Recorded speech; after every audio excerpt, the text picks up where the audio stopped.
Hey, welcome. Ever stop and think about what's really happening inside your computer when you're gaming or working? I mean, really think about it. For this explainer, let's just forget all the complicated circuits and code for a minute. We're going to imagine your PC as this huge, sprawling city, complete with skyscrapers, traffic, and a complex network of highways. So let's open up the case and take a tour. So stick with me here. What if your computer was actually a city? A place where every single component has a specific job, every little piece of data is a vehicle racing around, and the entire performance of your system, well, it all comes down to how well you manage the traffic. Thinking about it this way, it kind of changes everything, doesn't it? All right, welcome to Silicon City. In our little metropolis, data is the traffic. It's constantly flowing, millions of cars and trucks moving through the streets every second. And the components, your processor, your graphics card, all that good stuff, there are the different districts and buildings. And the roads that connect everything, in the tech world, we call those computer buses. So a computer bus is basically the city's entire road network. It's the communication system that lets all the different parts talk to each other. Physically, it's just a bunch of tiny copper wires, or traces, baked right into the motherboard. But without these roads, Silicon City would be dead silent. Nothing would get anywhere. Now, you know any great city has its major players, its landmarks, its big shots. So let's meet the key characters who are actually running our metropolis. Each one has a very specific job to do, and as you'll see, a very specific type of vehicle for getting around town. First up, you've got the CPU.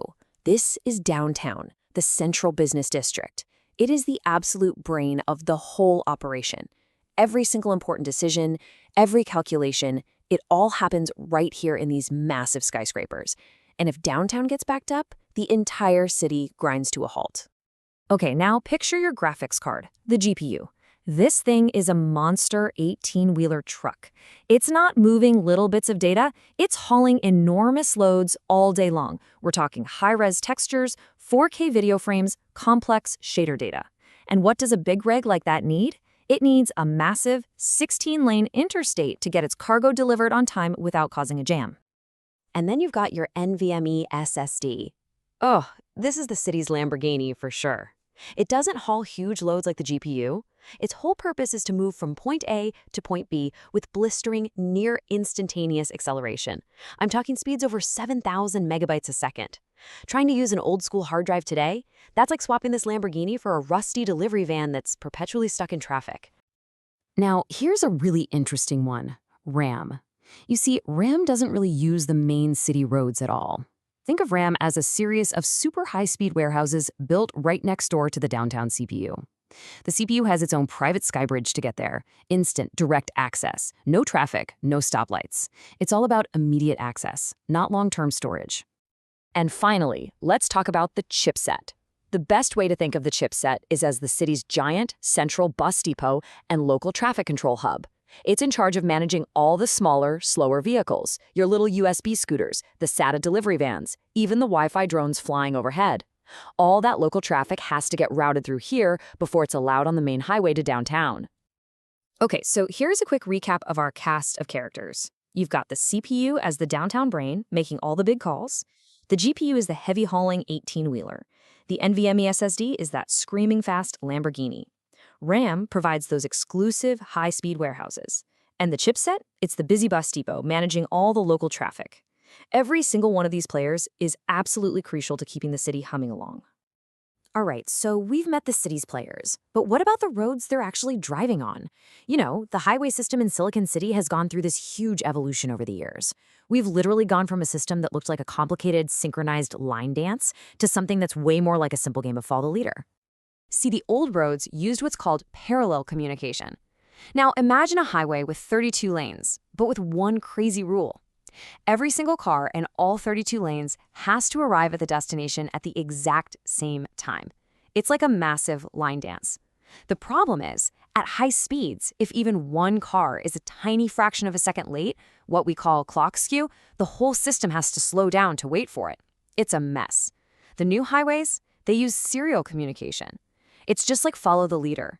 Data flows one bit after another in a single, incredibly fast lane.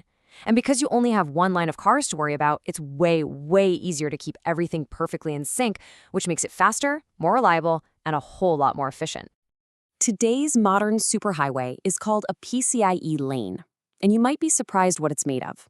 Physically, each lane is just two pairs of tiny copper wires etched onto the motherboard. You've got one pair for sending data and one pair for receiving data. This means information can be sent and received at the exact same time. It's like a two-way street. We call that full duplex. And just look at how much faster our city has gotten over the years. The speed limits on these highways have basically been doubling with each new generation. A single lane of PCIe 4.0 is twice as fast as version 3.0, and PCIe 5.0 doubles it again. This is exactly why your 18-wheeler GPU and your Lamborghini SSD need the latest and greatest highway system to even begin to reach their top speeds. But what happens when things go wrong? Because even in the most perfectly designed city, you're going to have traffic jams. In Silicon City, we call these bottlenecks, and trust me, they can bring the entire metropolis to a grinding, frustrating halt. So here's how a classic traffic jam forms. Downtown, our super-fast CPU, sends out a massive flood of data. But the destination, let's say it's a device connected to one of the slower side streets, just can't handle that fire hose of information. So the on-ramp, which we call a buffer, starts to fill up with all this waiting data.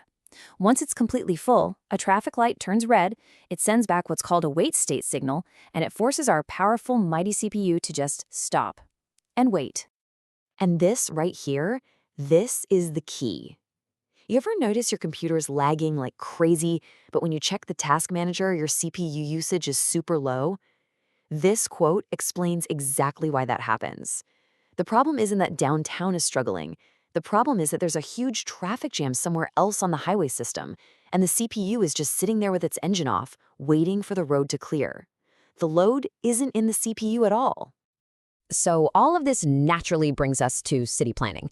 The way these highways and streets are laid out on your motherboard has a massive impact on your computer's real-world performance. It's not enough to just have fast components. You have to have the infrastructure, the roads, to actually support them. But here's the catch. Here's the big gotcha. The number of those pristine, super-fast highways coming directly out of downtown, it's extremely limited. A typical modern consumer CPU only has about 24 of these direct lanes. That's it. They are a scarce, and because of that, an incredibly valuable resource. And because these direct lanes are so precious, motherboards have to get clever, and this leads to something called lane sharing. Now, this is a huge thing to watch out for when you're building a PC. For example, plugging in a second high-speed Lamborghini NVMe drive might force your GPU's beautiful 16-lane interstate to get chopped in half, down to an 8-lane highway. And just like that, you've created a bottleneck for your most powerful component. So what does this all mean for you and your PC? What's the ideal city plan? It's actually pretty simple. Your most powerful components need the best roads, period. Your main GPU, that 18-wheeler, it absolutely needs that direct 16-lane interstate straight from the CPU, no exceptions. Your primary NVMe drive, the Lamborghini, it needs its own direct 4-lane SuperHighway too. Everything else, your USB ports, your Wi-Fi, your secondary drives, they can all run on the slower side streets that are managed by the chipset's bus depot. Just, try not to clog those side streets with too much traffic. And just like that, our tour of Silicon City is coming to an end. We've seen how this incredible metropolis works, from the powerful decision makers in downtown, all the way down to the local traffic on the side streets. But as our Lamborghinis and our 18-wheelers get faster and faster every year, it leaves us with one really fascinating question to think about. What will the superhighways of tomorrow's Silicon City even look like? Thanks for joining me.